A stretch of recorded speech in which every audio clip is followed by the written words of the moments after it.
As folks come back to places like Endicott High School and things like that, what can they expect walking out the door today?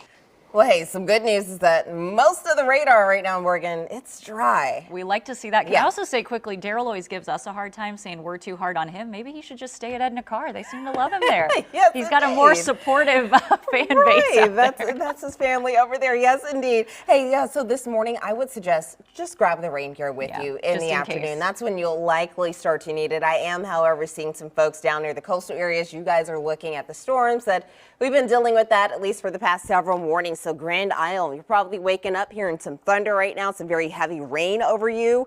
We are looking at a lot of this forming, entering to the mouth of the Mississippi. So Boothville, you're starting to see some of the rain move towards you. So again, just very isolated to one spot. Port Fourchon also looking at some showers just to the north of you. Leeville, about to see some develop kind of around you. But Grand Isle this morning, it is very busy out there.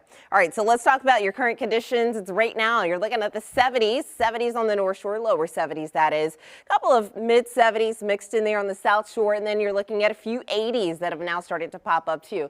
So we're looking at 84 Lakefront, 85 over in Kenner. But here's the other thing I want to draw your attention to is the dew points. Here's how it actually, the dew points are. We are feeling a lot less muggy. I've got upper 60s, some lower 70s for your dew points as you step outside. So yes, it's still muggy out there, but it's not the worst that we've had. The worst that we've had usually into the upper 70s. As of right now, that is not the case. But heading into the next several hours, I don't have any heat advisories to talk about.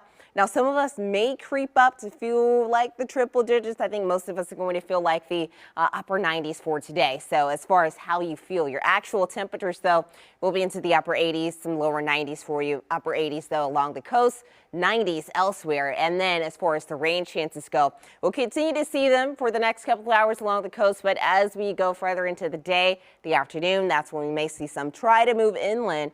And we'll start to see that scattered chance. So about a 40% chance to see some showers, thunderstorms for today if you do see any. Some of those will be on the heavier side. Now, as far as flash flooding risk goes, we do still have that chance there. But as of right now, it's on the lower end. Tropics, though, are heating up. One area coming off the coast of Africa, then another one just off the eastern coast of the United States. And then also we do have Tropical Storm Dexter as well. That was named last night. This is not going to have an impact on the U.S. That's going to continue to make its way on up and off to the north. Now, as far as the rest of the forecast goes for our area, we are still talking about more 90s here on out. Those daily chances for showers and thunderstorms will continue.